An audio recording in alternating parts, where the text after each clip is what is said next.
So today we're going to talk club head speed, a topic that I think is really interesting for many of you out there. I'm here today with Justin Hahn. Justin's one of the lead instructors in Singapore. We're at his Golf Performance GP360 facility, a brand new facility that's just opened indoors. Congratulations, Justin. I think it looks great. I'm going to be hitting on Trackman. Justin's going to be giving me some help. We're going to be using the Smart2Move Force Plates as well. And a bit of a backstory, Justin's been working on his own golf and increasing his own club head speed. Maybe you want to speak a little bit about that, Justin? Yeah, sure. I started on my speed journey in 2019, at the end of 2019. I've always been I was quite a short hitter when I played the tour, probably peaking at about 106 club speed at best, 150 something, 160 ball speed. And I thought, what little project can I work on myself to try and keep myself actually interested in playing the game more, right? So I thought, why not try and get faster? So I started with super speed, and within about 8 to 9 weeks, I got from about 106 to about 110 quite easily. And then I hit quite a long and flat plateau, which we spoke about, because I felt like, or rather at that point in time, I was simply not strong enough to take that next jump to go faster. So I engaged a trainer, went for lessons, had not gone for gym lessons in, God knows, maybe 7-8 years. And then that really helped me climb the steps, I guess, to where I am now, which is like 124 is my max. 124. And I broke the 180 ball speed just a couple of weeks ago. That's incredible. That's incredible. Just on that, you see the amount of time and investment in working at something. You got a little bit in the beginning that was a fairly easy win. Yes. And then after that, it required a lot more effort. Yeah. I often feel like I don't hit the ball as far as I'd like to, and I really don't work on my swing at all. I certainly don't do any speed training specifically. So I'd love to just hit some shots today and for you to take a look and maybe give me your pointers that you would use in a lesson to help someone create some more speed. Sure. It's about 85, 86 kind of where it's at. Yeah, that seems pretty stock.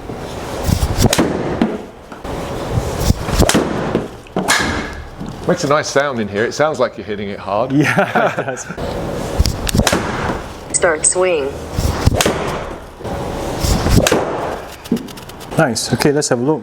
So the force plates pick up like 3 forces in 3D. So like rotational forces, your lateral, your vertical. Okay. So first thing I always look at is sequence. I mean, sequence, as we know, can help, but it doesn't mean like if you're perfectly in sequence it's going to really help you, or vice versa. It doesn't mean you're out of sequence, it can really hurt you. You know, in the end, the ground does, or rather force plates give us some information on how you're using the ground, but it's not the be all end all of trying to go faster. In the end, we have to somehow translate that speed or energy into the club.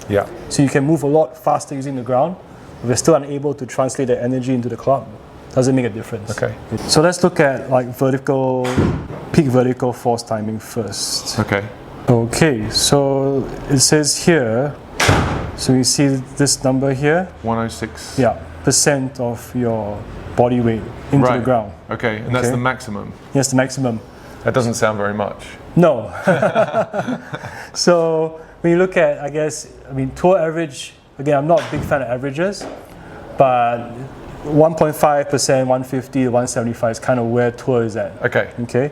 Would be good to just explain, what does that mean? 100% of my weight in the ground, and then what is 150 or 175% of my weight in the ground? What does that mean? How would you explain that? So basically, let's say, we weigh, let's say, for example, 70 kilos, right? Yeah. So it tells us that how much amount of force we're applying to the ground at a given time based on your body weight. So let's say, for example, you're at 106%. That means that your body weight times 106. Right? So let's say, like especially the smaller guys who hit the ball far, what they're saying is not all the time, but sometimes these guys are pushing 2 to 3 times of their body weight into the ground at some stage in the swing. Yeah, which is a lot. That would be more of a down and a push. It involves the lead knee going down and forwards, and the lead shoulder going down and forwards. It involves the lead knee going down and forwards, and the lead shoulder going down and forwards. Again, going back to what you said earlier, it does give us a clue as to what you're doing, but I'd like to see how you kind of move your forces around also, to kind of give us an idea why maybe only 106. Sometimes just by a simple cue of, okay, moving a certain way on the backswing can trigger that pressure in the ground on the way down. let's go back to how you move your pressure around. I quite like this graphic here. Okay. So we start with, you know, more pressure on the left side, like 56%. Okay. Okay, which is great for an iron. Yeah. And as you swing up, you're pretty central. 55% on the trail side, which is fine. Then now you can see that yellow arrow get bigger. Yeah. That's where we start to push more onto the lead side. So you're pushing at the right time. Okay. And the lead arm is parallel. 79% of pressure in the lead side, which is very good at this stage. Okay. So your timing is good. All right. Where you push is good. Okay. And now it's about trying to increase the amount, right? I think I understand that. Yeah. Yeah? I think I have a sense of what you're asking me to do, and I could just give that a try. Okay. Via, I feel like that longer, more extended backswing would help me get myself a little higher. Almost, it feels like I'm up, and then I'll try to be more conscious of that lead foot as I start down. Okay. Starts. 89. The backswing definitely felt a little bit longer, which I felt like that's, you know, obviously a start point, making that hand path longer. That would be something you'd tell people just as a basic, right? I can feel that. Yeah. Good. 90.7. There you go. Slowly, huh?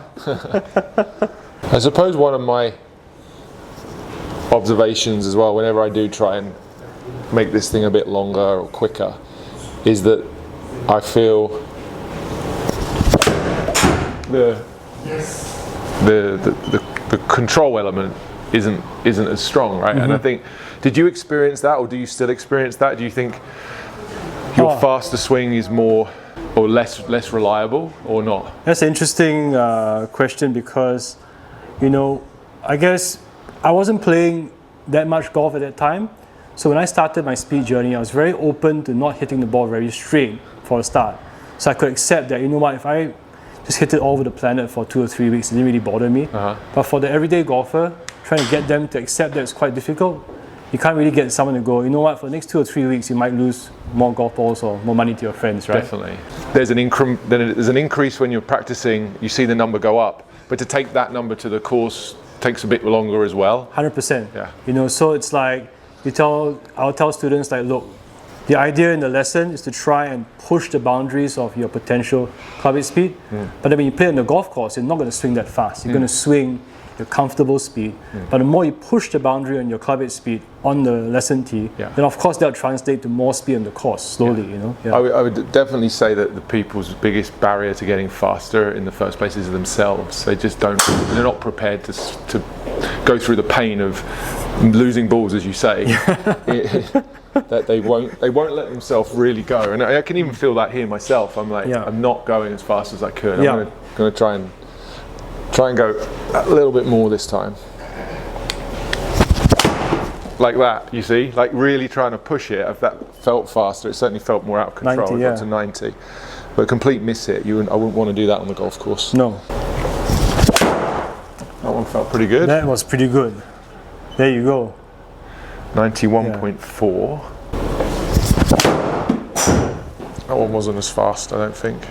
Oh, it was. Whoa, 92.6. Nice. What will be 106. 106, and now we're at 133. Okay. I really feel, as I say already, I think for me that comes from this longer backswing.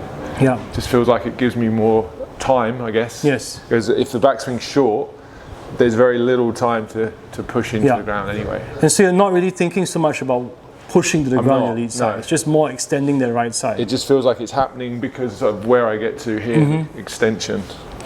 And I think there's undoubtedly a bit more freedom. I'm letting this go, which feels good.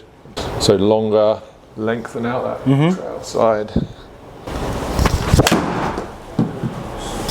Nice.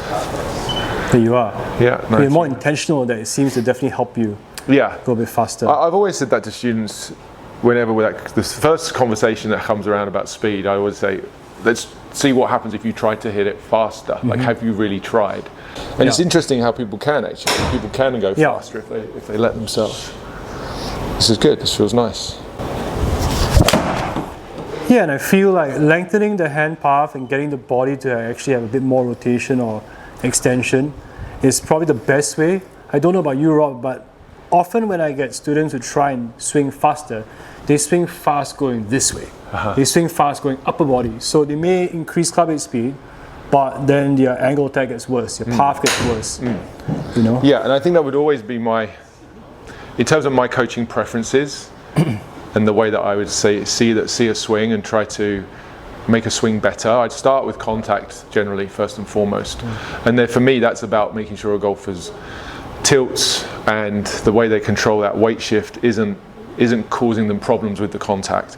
And then whenever you often see people swinging, and some of the speed training that's out there is such that I think it messes too much with the geometry, right? It makes the contact piece too bad.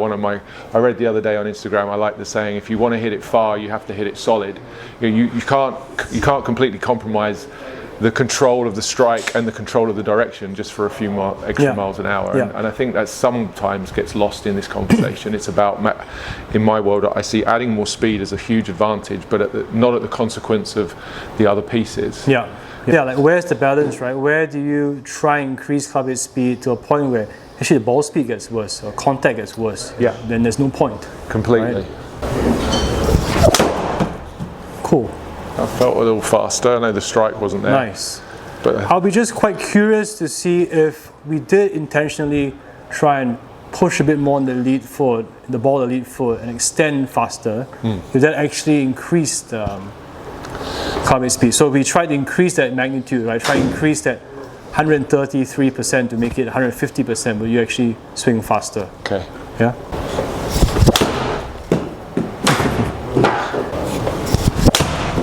Just struggling with the sequencing of that. Try it again. 93.4. Nice. 92.4. Cool. I guess this is really important, and I know this matches up nicely with your preferences in your coaching, Rob. You can see that you have some pressure on the trail side, but you're not necessarily swaying or transferring your weight. Pressure and weight are two separate things. So that's an important sentence to say. Right, because a lot of people mistake weight shift, pressure shift with moving their mass one way or the other. You're not moving your mass, but you're moving your pressure. Yes. You know? So that's really nice, right? Perfect. And then bang, 152% of pressure there. Wow. That's different. So that's a bit more, a bit later, but a bit more. But that's the most you've pushed into the ground. That's good. It's been useful to go through this process and just understand the pieces that help me to. I mean, that's gone up what 6-7 miles per hour from where it started. Correct. Yeah, and going back to what you said earlier about that boulder drill, right? It's a bit of that acceleration and deceleration patterns, like like the lead side, the lead hip is or lead leg is stable, so we can really accelerate the lead arm. And it's amazing how many people have that impression that you got to turn your body faster to swing faster. Which is why I said earlier, when a lot of the amateurs, they try and speed train or they try and go faster, they go hard from the top of the upper body. They don't quite understand the sequence of motion and what actually gets the energy into the club properly. Yes. I think that's a lesson that so many people could benefit from, and I think we see it every day on the lesson tee. I love the way you said that, letting that be the sort of the point at which you can then brace some of this and allow the transfer out into the club. I feel like that's the opposite of what's been taught online for such a long time. The opening up piece, right? Just turn and everything will be okay. I had a guy this morning exactly the same thing, just keeping that lead arm pinned to the chest. And as you say, if you really can't move that very fast, you need to have some deacceleration to be able to get the arm off the body. That's going to be close. I think that's the fastest ball speed. 92.7. Nice. Nearly. Yeah, it's definitely feeling good and not feeling out of control now. Once I've spent a bit of time doing this, I feel like one thing I will say that is certainly relevant to my swing and how I feel is to be able to swing this fast probably makes sense that everything moves a bit faster. The whole thing's moving faster. And there's an element of commitment to that, isn't there? When you're standing over the ball on the golf course, so it's easy in here to let let the shackles off and go for it. But if there's actually a green out there with bunkers and water, and I'm trying to control my ball flight, I've got to remember to commit to the entirety of this. Yeah. It's no good if this bit's faster and then my body decides halfway down not to go through with it.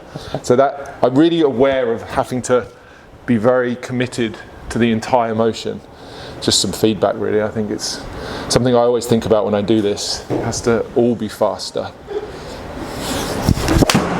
Yeah, 100%. I totally agree. Like you, I think the idea of trying to go slowly back first and then try and go quickly, I mean, that's, as you know, there's a bit of a fallacy in that. That's a good myth to bust, right? It is a huge, good myth to bust for so sure. many golf, I got too quick. Yeah. Always makes you chuckle. Again, smooth and slow are two very different things, Yes. right? So there's definitely a faster, brisker move here yes, to make everything almost have that cadence to it that it needs in order to fit this timing and this speed. Yeah. So I can definitely feel like there's more going on, even at the ground. Just to start with, I'm moving my feet. Pretty consistent, 92.7. That was nice. Yeah.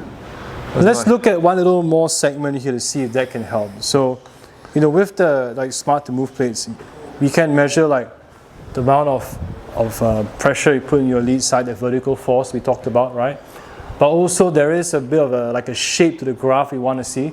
So for you, Rob, when you put that 154% of pressure in the ground now, it's really good. But you almost kind of have what Smart2Move calls a double dip, which you kind of go like push, up, and you kind of leave pressure in the foot as you follow through. It's not one real clean push and up, you know, which can, I guess, sometimes give the impression that there's a bit of almost like a jump into the motion, right? And that could sometimes speed the arms up at the bottom. Okay. So if you had the intention more of pushing and then almost like letting the lead side extend, right, up quickly, let's see if that makes a difference. Okay, so a more intentional push. Yes. Up. Yeah. Lead side. Start swing. Bit thin, so the ball speed's down a touch, but the speed's up. 93.7, nice. Yeah, I could feel that I thinned that a touch, but it's gone pretty straight. It's Trackman. I like this Start Trackman. swing. I definitely pushed up faster there. My ball speed's gone up. Whoa, There we go. 95.2. Nice. Cool. All right, that's pretty good. Nice. I think we hit that. That was my target number for today. Awesome. So there's some Nice. good bits in there. Cheers, buddy. That was nice. So I think key takeaways, my takeaways are going to be maybe different, individual feels for what I'm doing, but general takeaways, if people want to hit the ball further, create more speed. Longer hand path, so making sure that backswing's completed, full extension. And then where would you go next? What would you talk about? Some pushing into the ground almost? Yeah, well, again, I like how we went through the sequence of the session today was look at the backswing first, see how that influences the downswing. Yeah. And we saw that by increasing your hand path, you had a bit more vertical force in the ground straight away, which is great. Yeah. Because that's the easiest thing to look at first. It's like the lowest hanging fruit, really, increasing someone's hand path. And then the second thing is then do we need to add more force application into the ground? Yeah. Should we be more intent, and how? You know, for you, it's purely more pushing more into the ground and pushing up more. Yes. For some people, it could be rotational. Some people could be horizontal. It really depends. Yeah. But for you, it's more like more down and up. That seemed to really help. It did. That last piece was great. It was really enlightening for you to say, I was getting the down, but I wasn't, as you almost say, leaving some in the ground. I think you said like I wasn't really pushing through that lead side. And just to wrap that up for me, that actually was nice because it helped me to feel like the speed that I was talking about, feeling like I needed more of, I needed the entire swing to feel faster. Having that intention of really pushing up through that lead side gave me the right feel to get all the way through the shot, as opposed to sometimes when I'm doing this, I feel like I get a bit stuck down at the ball. But that was really nice to push. I was feeling like I was pushing that lead hip very much up, getting away from the ground. Yeah. Justin, that was cool. Awesome. Thanks Fantastic. very much. If you want to follow Justin, I'll put his details of your socials down into the comments. Thanks for watching, guys. If you enjoyed the video, make sure you hit thumbs up and subscribe to the channel. I'll see you on the next one.